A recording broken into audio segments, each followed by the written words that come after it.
Welcome to another edition of the Upshot interview series. This is episode number 15, and today we are joined by the latest MPO major champion, Chris Dickerson. He just won the Champions Cup in Appling, Georgia, and looking forward to having a wide-ranging conversation with him about the win, his career, changing bags, and a whole bunch more. I'm Charlie Eisenhood, joined by Josh Mansfield. Josh, a really enjoyable interview. I think Chris's personality is starting to shine through more and more in interviews, and he's like an onion. He's got layers, right? That's the Shrek quote, if I remember correctly. I love Shrek. It's one of my favorite movies. Good reference. Thank you. What did you think of this interview? I think it's really good, and it's kind of fun because, you know, we talked to him about strategy, we talked to him and get a breakdown of the Champions Cup, but we also get the chance to kind of ask him some fun questions that we see on the Reddit pages. You know, who's your dream card that you could play with, if anybody? And I think, like you said, we get to see a little bit of that personality. It's kind of fun to hear from a top-level pro answering some of the same questions that we ask among ourselves while we're out playing casual rounds. So really fun interview with Chris. And somehow he perseveres despite hating driving. You'll hear about that and more with Chris Dickerson. We'll be joined by him in just a moment. Stay with us.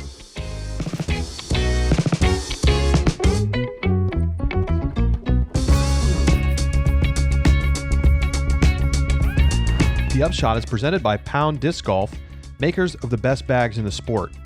And you know what? They make more than just disc golf bags. Check out their new fly pack. You can find it on the website, pounddiscgolf.com. It is the maximum carry-on size travel pack that you've been looking for.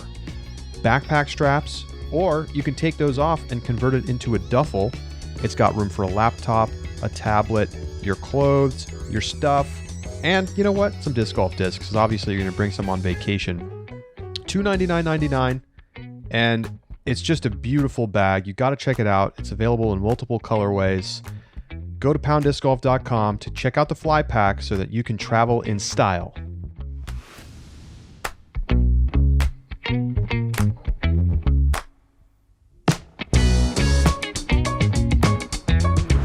Joining us now on the Upshot interview series is the Champions Cup champion, Chris Dickerson. Chris, welcome to the program. How are you?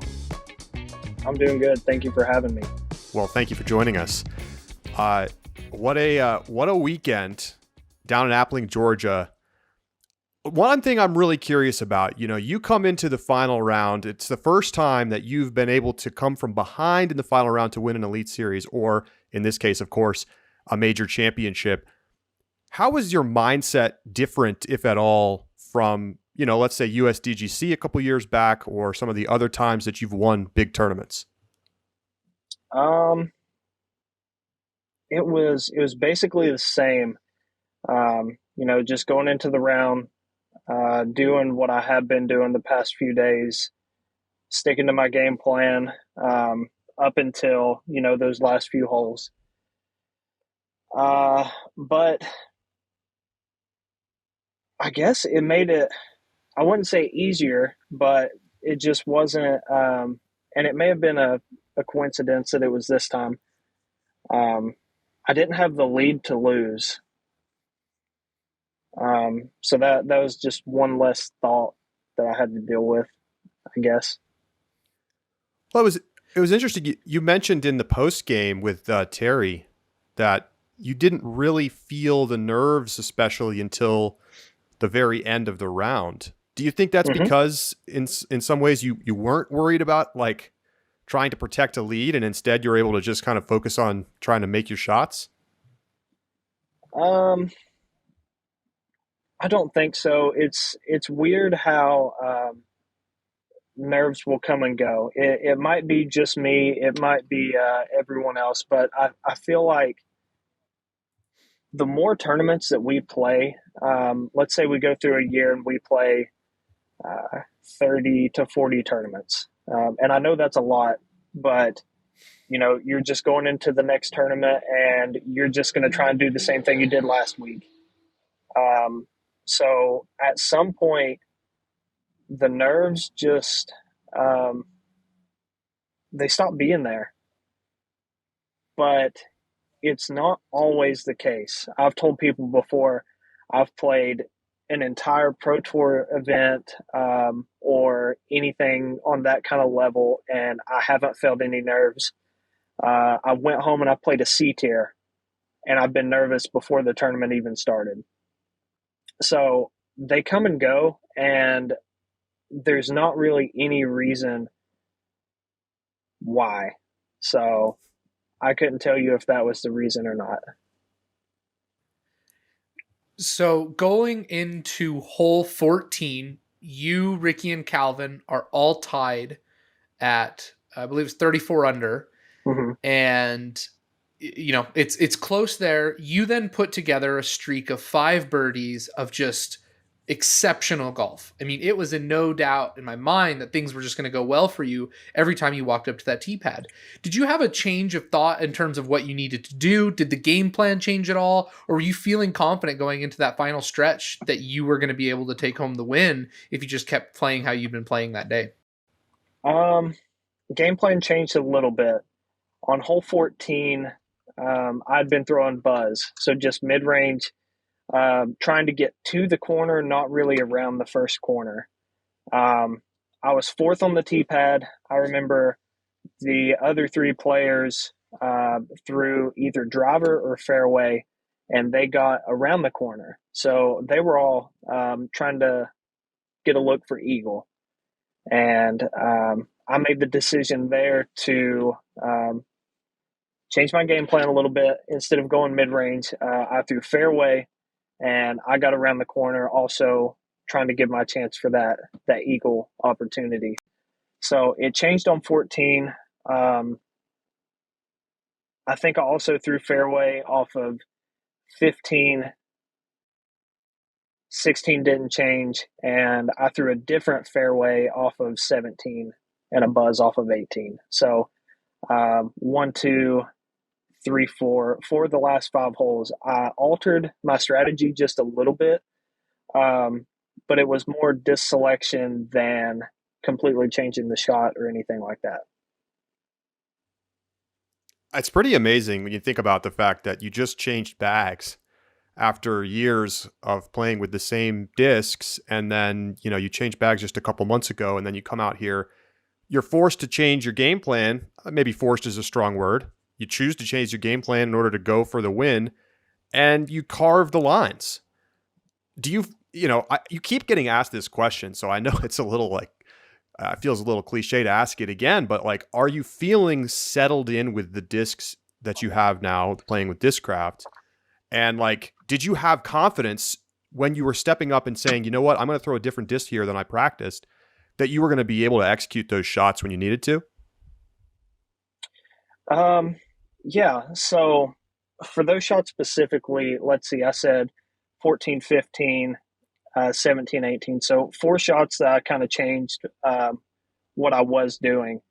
3 out of those 4 shots were all the same disc.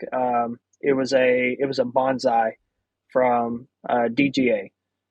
So that's a disc that I'd actually put in my bag, I think the Monday before the event. Wow. And I just fell in love with the flight of it, basically. So as soon as I threw it, I knew that it was going to stay in my bag. I didn't know if I was going to use it in the tournament or not, but the more I practiced with it, the more that I knew it was going to, I was going to throw it. And I ended up throwing that disc quite a bit. So yeah, I threw it so much throughout the event that it was the fairway that I tended to lean on during the last round. On 18, I was throwing Undertaker off of the tee, and I decided to go buzz just to make hitting the gap a little bit easier. And I think I threw my furthest drive on 18 out of all the whole week with a buzz, which was kind of surprising. So, if we have another tournament there, if we go back, I'll just be throwing buzz off of that tee. So with that bag switch, what would you say was the hardest part about making the change? And what was your process for choosing new discs? I mean, so you said you've got the Bonsai. Were you just grabbing discs off the the Discraft warehouse shelves, saying this one looks cool? I need an overstable driver. I'll try this one out. What was your process in doing that? And what difficulties did you have? Let's see. So I got a little bit of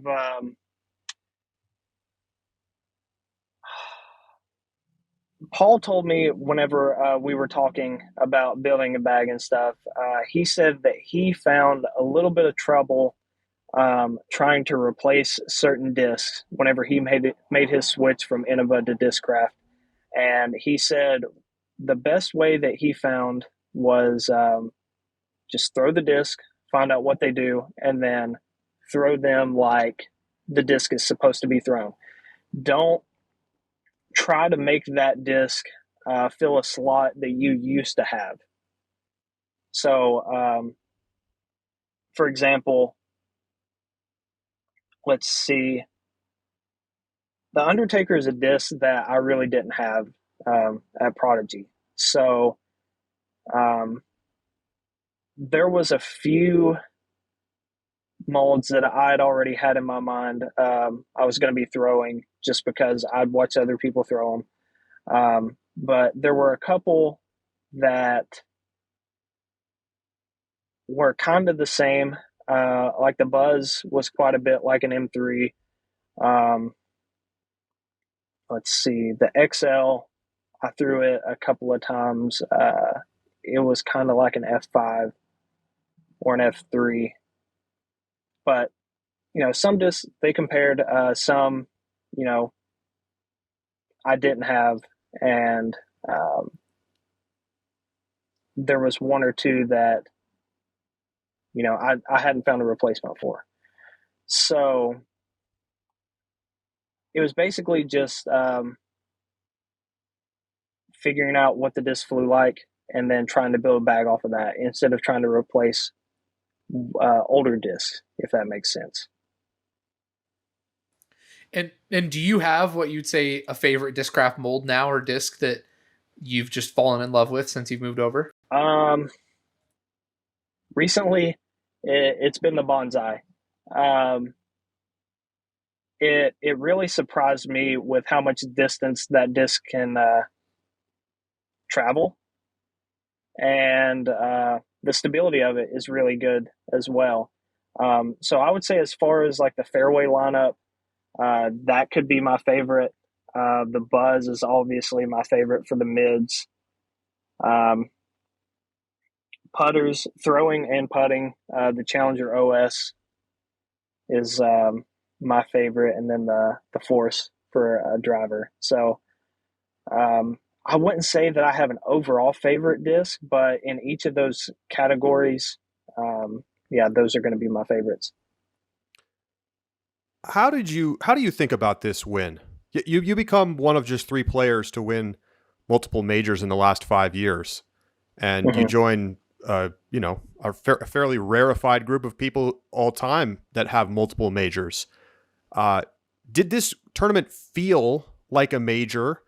And where do you rank it amongst your all-time wins on tour? I haven't been asked that question, at least the second half of the question. So as far as the tournament went, it was very much ran like a major. The tournament staff had everything together, it seemed like. The course looked great. They cleaned up W.R. Jackson quite a bit since the last time I'd been there. And what I mean by that is the fairways have always been clean, but the rough on the sides, and if there's a fairway that splits in the middle, that rough has always been a little rough. Well, pretty rough. And that's how we always expected it to be. But they cleaned up the sides, the middle. I heard some people say almost too much, but it looked better than it ever has. I don't know if it played a little easier. I don't know if it played the same, um, but it looked very good. It looked like a major course. Um, let's see. Now, as far as where it places among other wins, I don't know. That's a really tough question because USDGC still might be number one, just because in terms of, let's see, what's the word, the prestige Sure. of the event, and just the way that it went, uh, toward the end. Calvin had the great round, and I was able to come away by, um, I believe, playing hole 18 for a bogey to win by one.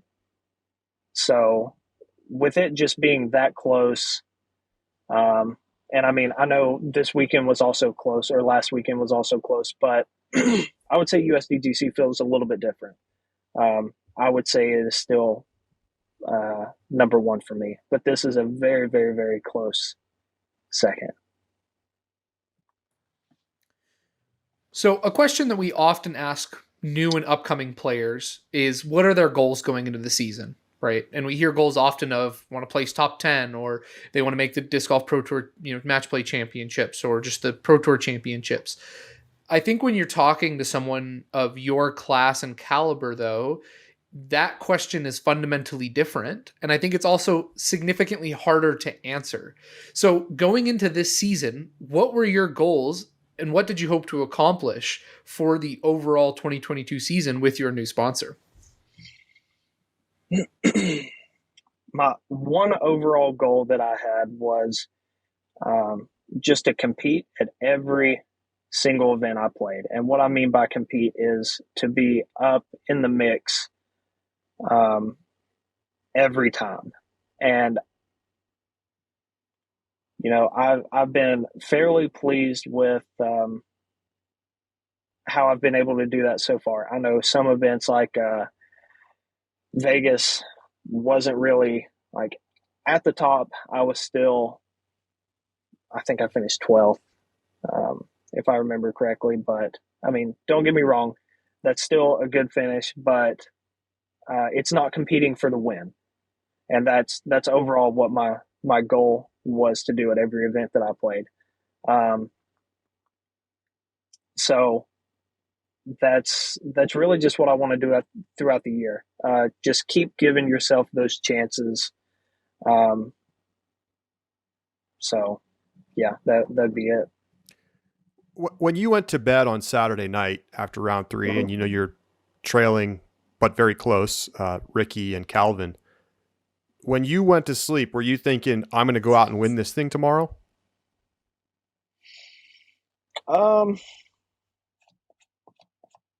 No, not really, to be honest. I wasn't really, thinking a lot about it at all. Because if you dwell on stuff, you can tend to overthink things. And basically at that time, all I was worried about was going out tomorrow and trying to play the same that I had throughout the week. Because, my thinking is you've done what you've needed to get to this point so far. If you continue that, you'll be in a good place. So yeah, it was basically just wake up on Sunday, go out, try and play the same golf that you've been playing, and see where that puts you. One of the things that Josh and I have talked a little bit about here on the show is that, when you actually zoom out and look at your resume as a player, even though you don't tour as, or at least historically haven't toured quite as much as some of the other elite players, you have 2 Pro Tour championship wins. You now have 2 major championship wins. I mean, there's not very many players who have a resume that's better than that. And how do you think about yourself in that category? When you're like talking to Paul, is that I'm talking to somebody who is my equivalent as a player. Do you look at a guy like Macbeth, who's obviously had just a tremendous, one of the greatest player ever, in a different class? I think it's kind of an interesting thing because I don't know that people give you enough respect. For me, I don't really. I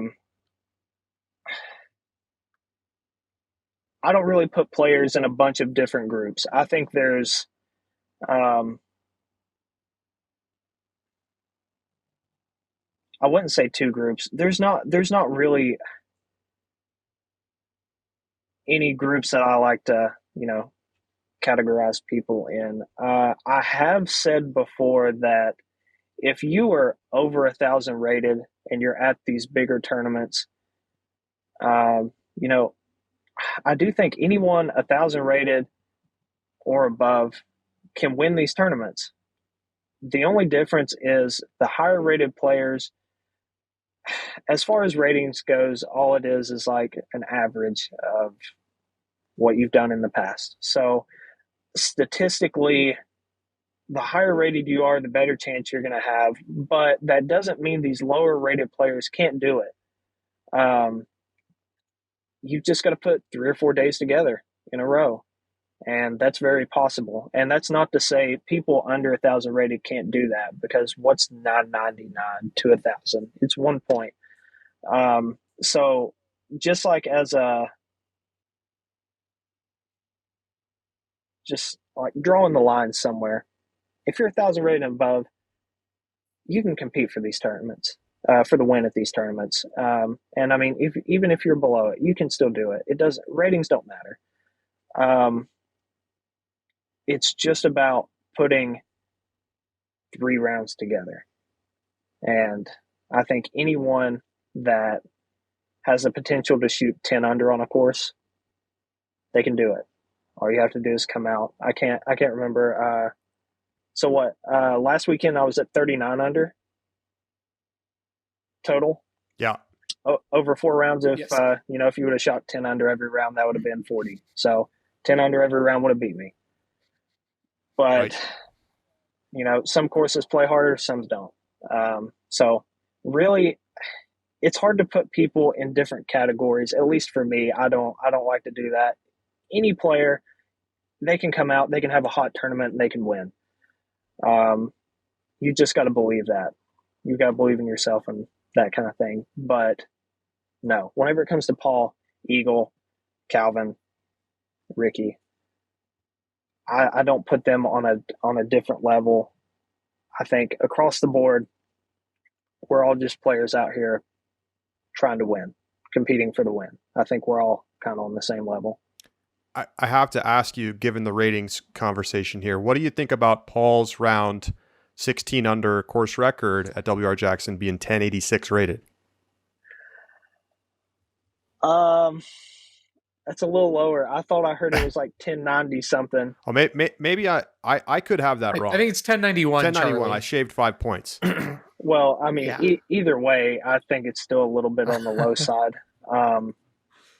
Yeah, I don't know.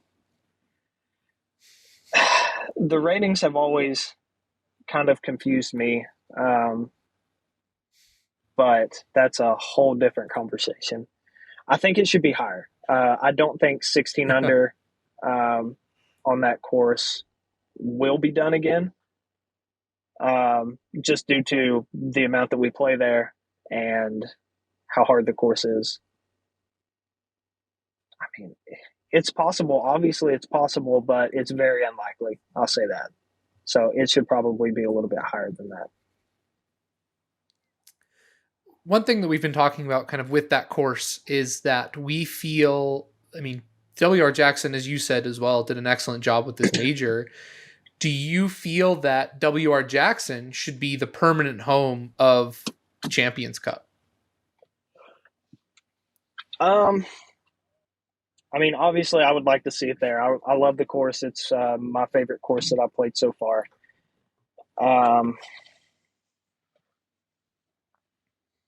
Possibly. I would really like to see that course get a big tournament where it's at the same venue every year, kind of like USDGC is.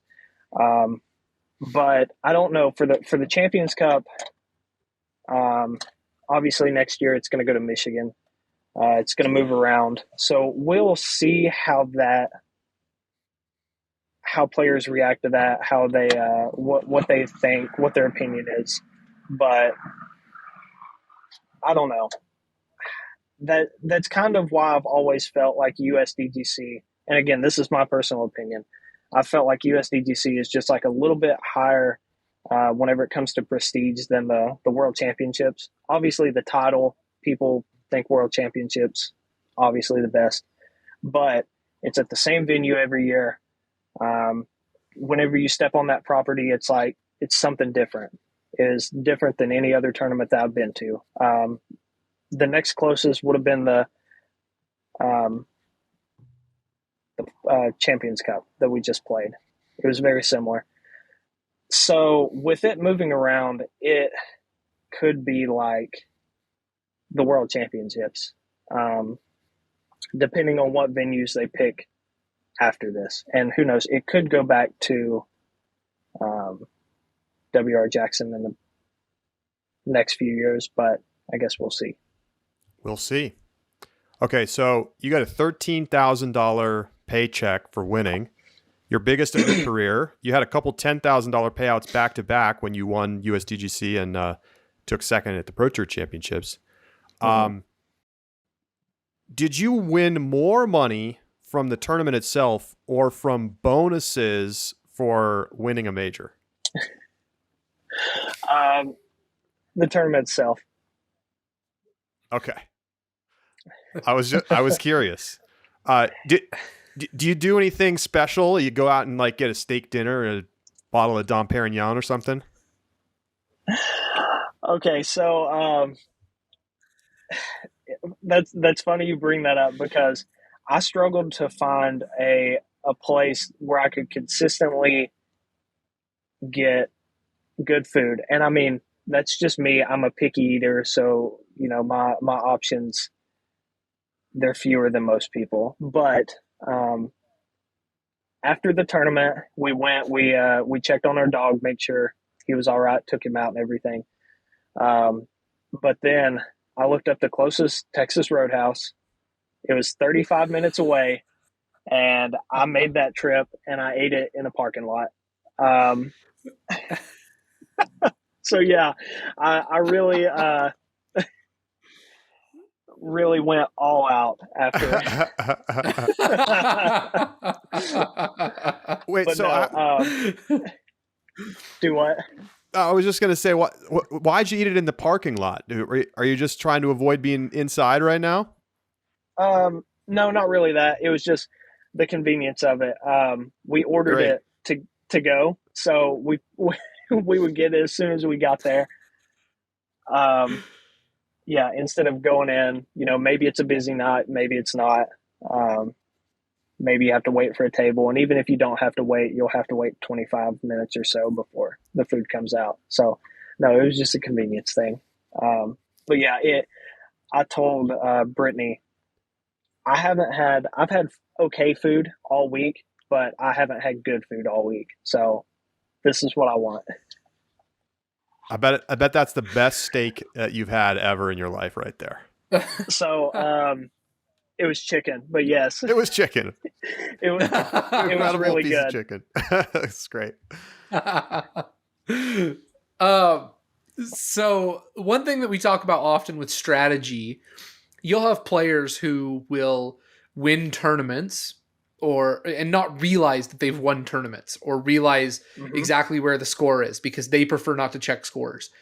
For you, and you can speak whether it's about specific to the major or in general, when do you start checking scores and how often do you check those scores? And because it's obvious, you know, you talked about how you changed your game plan, so you must have had some awareness of the scores. When do you start checking scores at a normal tournament? It'll always be during the final round.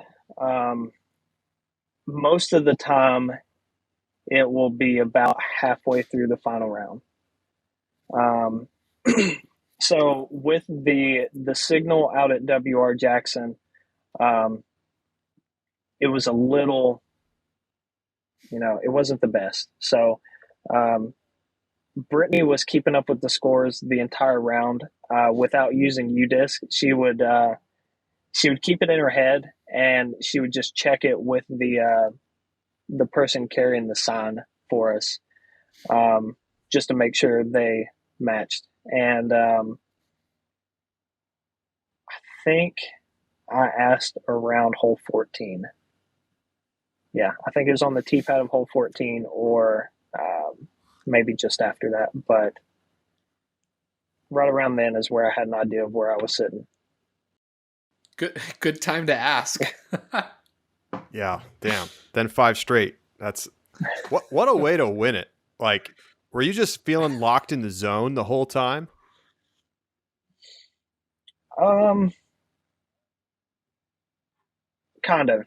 I will say I felt more in the zone through 17 and 18 than the other holes. Got it. Yeah. Whenever I stepped up to 18, the tee shot. So, like I said, changed my game plan. Decided to go buzz instead of a fairway driver. It was kind of like I got tunnel vision. So that tee shot. There's a tree on the left.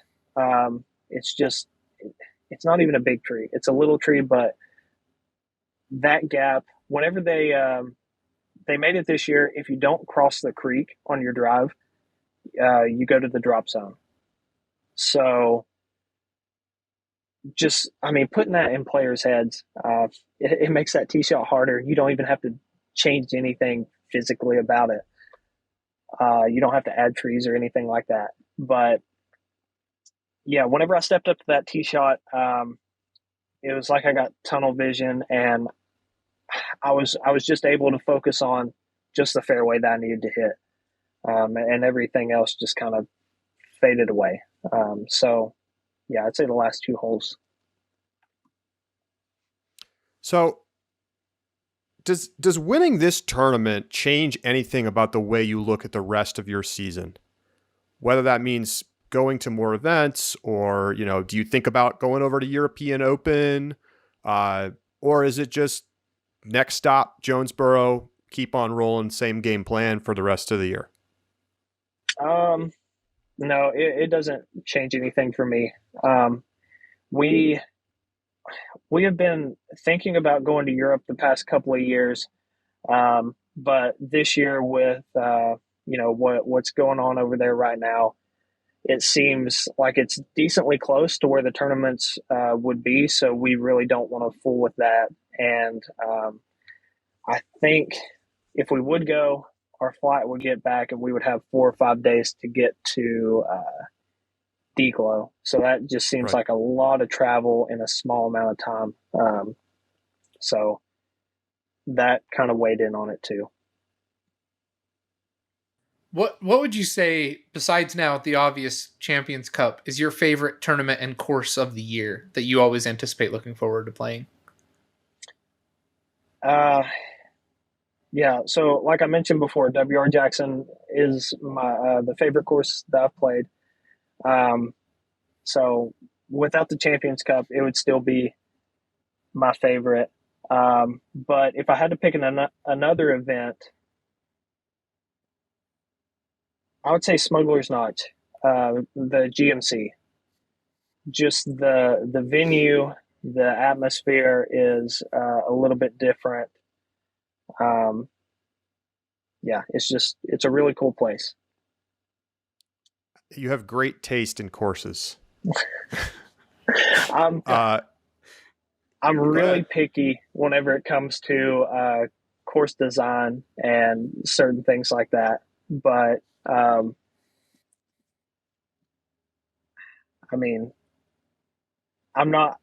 not just going to base what I think a good course is off of what everybody else does. I mean, obviously both of those are courses where people will say, these are great courses. The majority of people will say that. Like Smuggler's Notch is a disc golf destination.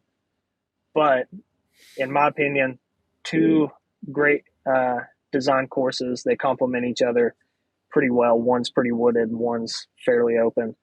And then W.R. Jackson is wooded, but it's longer, and it requires a lot of different shots with pretty wide fairways. So, yeah, not to fall into what everybody else considers like the good courses, but yeah. What's the worst course on tour? Oh gosh.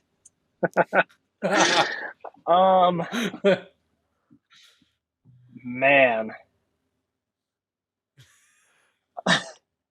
if you would have asked me that right after we played it, I would probably be able to tell you, but I don't know off the top of my head. Okay, so for me personally, I don't like golf course style setups. So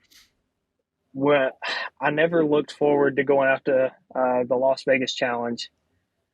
I'm not saying it's a bad course or that all three of them are bad courses. I'm just saying it's not my style of golf that I would love to wake up and play every day. So if I had to say one so far this year, that would probably be it. I'm just not a fan of the golf course style courses. And it's not saying that they're all bad or that those three are bad. It's just not my favorite. Sure. Good qualification to preempt the Instagram messages that you knew were coming. Right. And I mean, so I talked a lot with Jeff Jacquot last week, and he's or at least was the TD for Las Vegas, and he asked me, how can we make it better for next year? And I said, less courses that we have to play, because getting there and having to play 3 different courses in a week, it's kind of tough, especially whenever there's 300 people out there trying to practice over all the divisions. So, yeah. Yeah. That makes a lot of sense. How has 2022 been different for you? And I sort of asked that broadly. I mean, I'm sort of thinking about it specifically from switching sponsors and how that's changed your day-to-day life, if at all. But maybe there's a bigger answer there too. Day-to-day life really hasn't changed that much. Well, other than being on the road consistently. Basically, wake up, go practice, get whatever else you need to be done or need to get done that day done, and then, wake up the next day, do the same thing. And the only time that really changes is tournament days. And Mondays are usually the worst. And it's not for the same reason as everyone else. It's not that I don't look forward to waking up on Monday and going and practicing. Mondays are travel days. So most people who have a van or a camper, an RV, will not leave Sunday night just because you've spent all day playing the tournament. You're pretty tired. You don't want to travel. Let's say you've got like 7 hours to the next stop. You don't want to do that after your tournament's over. You just want to relax and then do it on the next day. So that's what a few different people do. And, let's see. We did that yesterday. Yeah, today's Tuesday, right? Mm-hmm. We did that yesterday, and it was not fun. It was about 8 hours worth of driving to get to Jonesboro, and it was awful.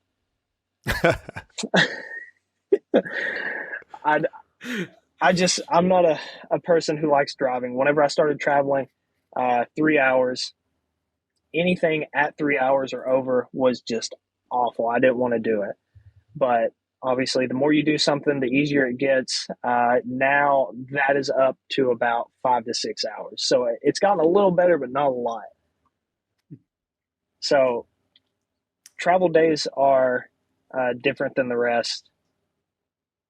And that usually means you're not going to have very much time to practice once you get there, or it's going to take up all your day and you're not going to get to practice that day. So, Right. yeah, so that's changed a little bit. But besides that, day-to-day life really hasn't changed that much. So Go ahead, Josh. Go ahead, Go ahead, Charlie. Josh. Okay. One thing that we talk about often is rule enforcement. Mhm. And, that's become a topic of controversy this weekend.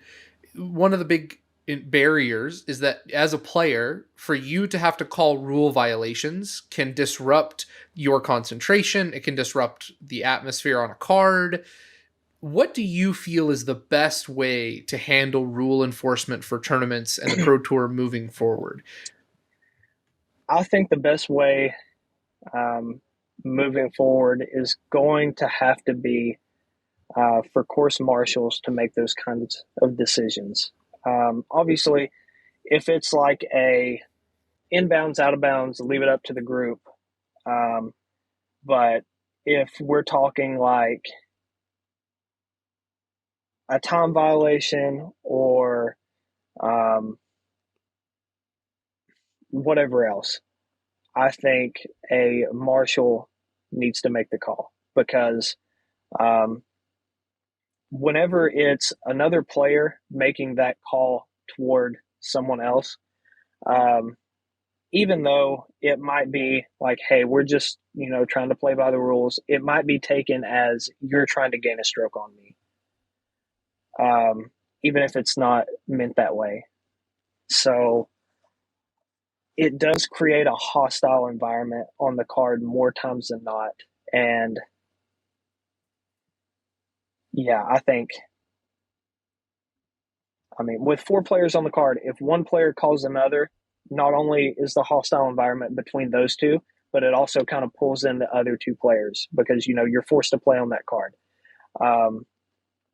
So it's a tough decision. And I know we're not at the point in our sport where we're going to have marshals on every single card because, I would say it's hard enough just to get volunteers as it is. But yeah, I think that's where we eventually need to get to.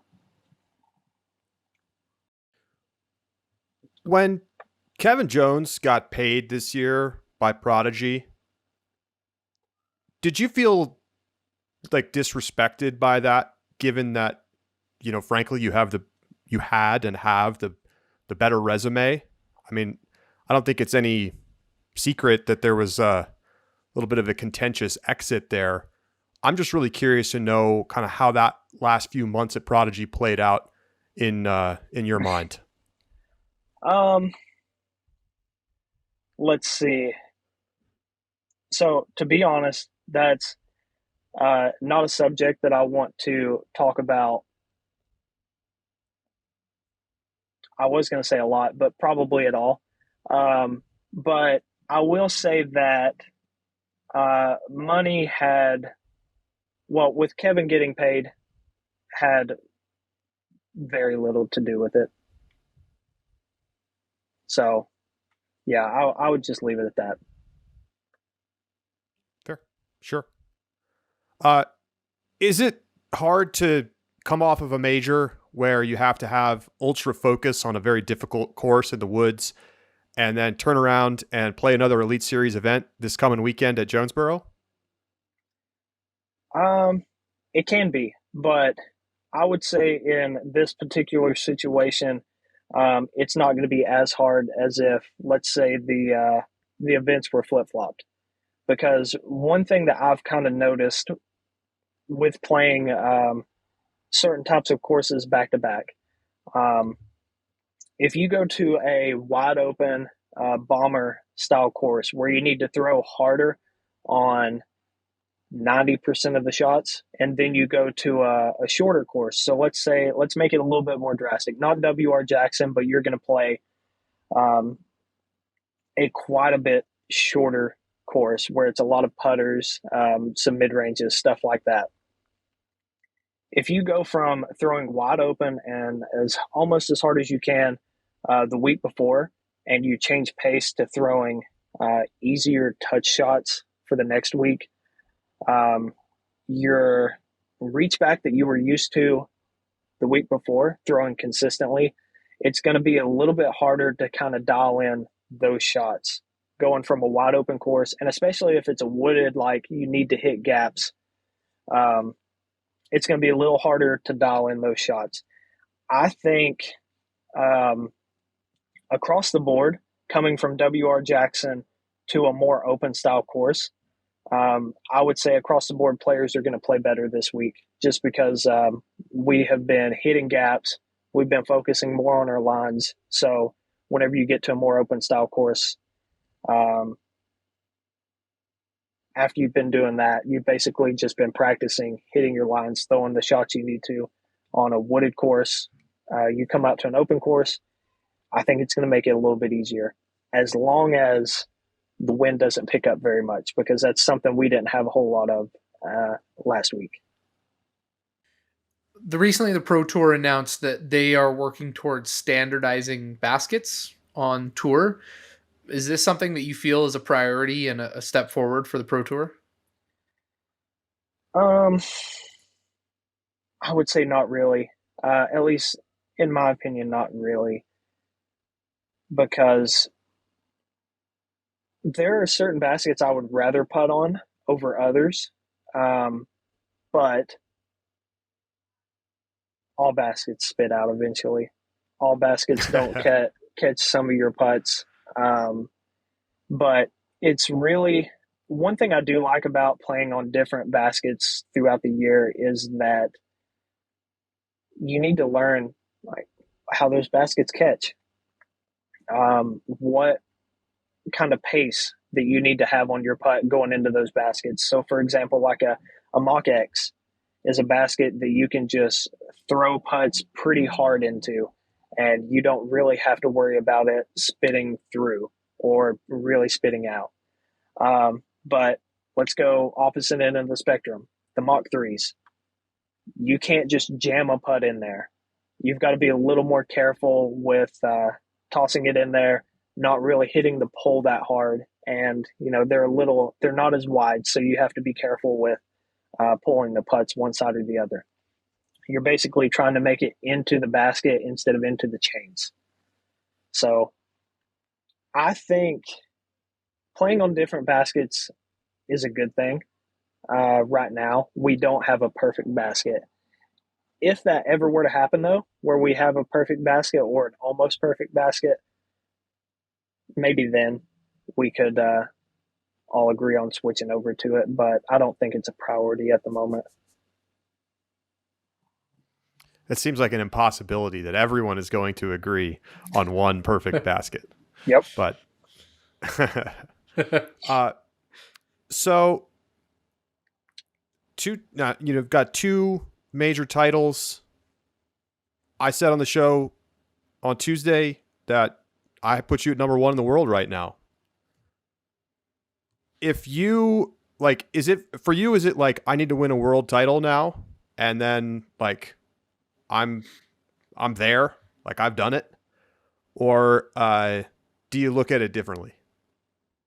I do look at it a little bit differently. Kind of what I mentioned earlier. I think I don't like putting myself in an order, first, second, third, fourth, fifth, whatever, because all players any given weekend should be able to compete for the win and could possibly take home that win. So I don't know. It's just a number. It doesn't really mean anything. As long as I'm out there competing to the best of my ability and I'm happy with it, I don't care what number I'm at. All right, I have one last thing, and then Josh can ask anything if he has anything. you're on tour more this year. You're playing more Elite Series stops. You're on the grind of the driving around a little bit more. Mm-hmm. Do you miss playing the local C tiers? And I mean, you used to play a lot of tournaments at home, and I think you'll probably still get some this year, but it must be a little bit of a different rhythm. It is different. I would say, as far as like the tournament preparation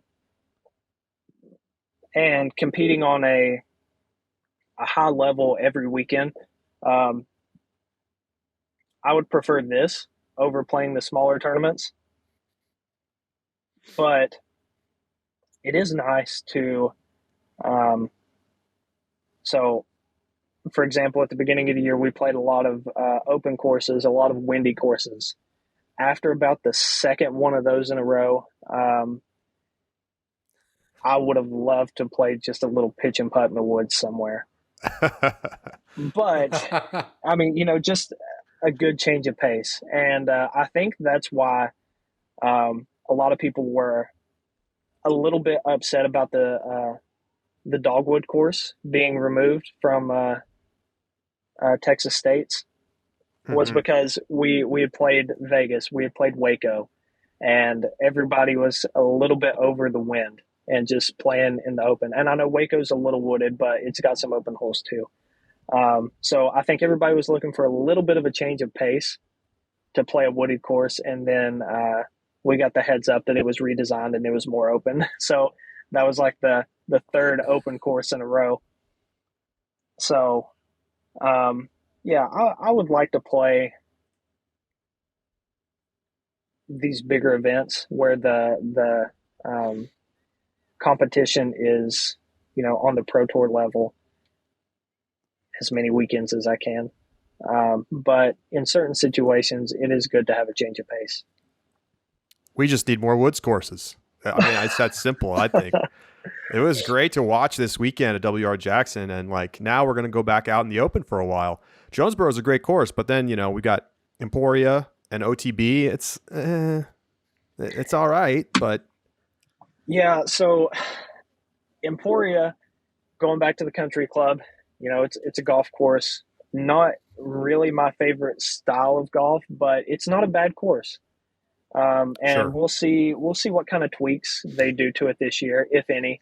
But I know that they changed Jones Gold to Jones something else. They changed the name of it.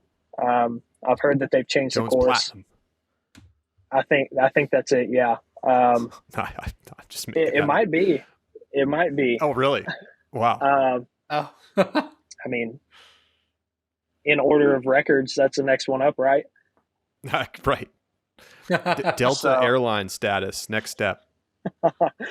Yeah, so depending on what they've done to the Jones course, I like the original Jones East layout. I mean, it's still pretty open, but it was a fun layout. There were some shorter holes, but it's a good mix sometimes.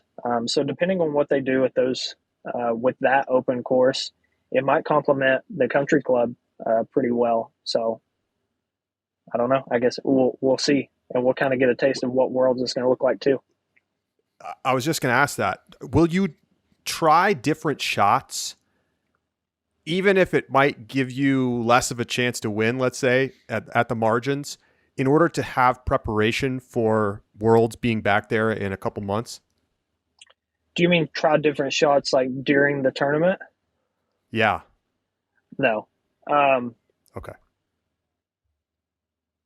Since that's the tournament that we will be at, that's what I'm focused on. I'm not worried about Worlds or whatever else is down the road. I can worry about that, the Monday after while I'm driving 7 hours or so. But no.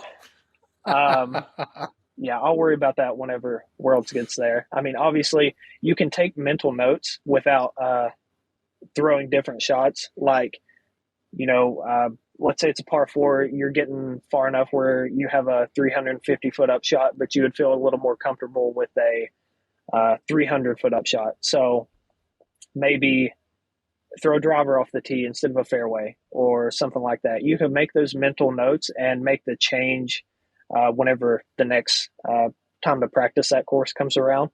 But for me, I wouldn't change anything during the tournament unless, if it ain't broke, don't fix it.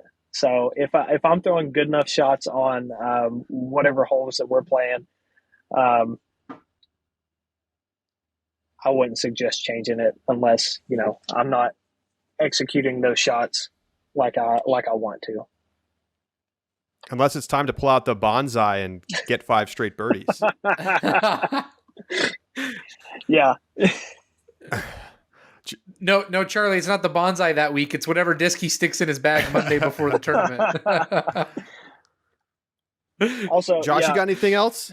Oh, go ahead. Go ahead, Chris. I was just going to say, for anyone out there that thinks that that's a good idea, it just happened to work out for me. I wouldn't suggest doing that. Pro tip.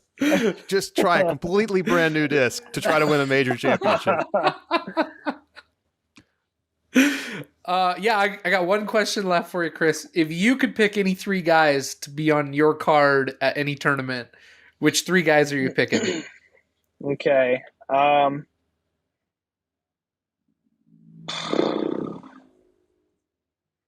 don't know, because there's a few different cards that I could make depending on the type of round that I want to have, whether that's a competitive round, whether it's just a fun round, whether it's a trash talking round.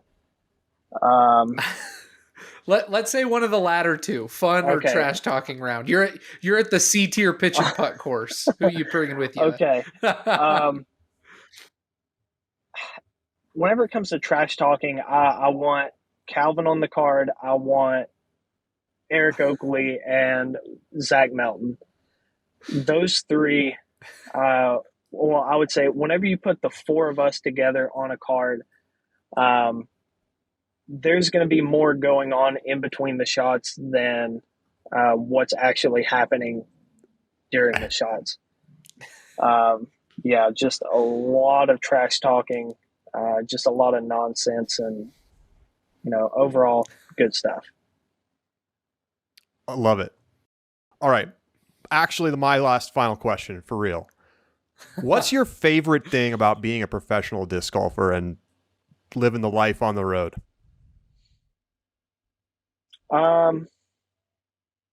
It's going to sound silly, but getting to play disc golf, I legitimately love being able to play disc golf, to practice disc golf as much as I can. So, whenever people ask me, like, "Hey, what do you do in your free time? Like, what do you do for fun?" I play disc golf because that's what I love doing. So that's got to be the best part. And I'm just really lucky to be able to do that. Awesome. Well, Chris, congratulations once again. Thanks so much for giving us some time before Jonesboro, and we wish you the best. I appreciate it. Thank you all for having me. Chris Dickerson with us here on the Upshot interview series. We'll talk to you next time.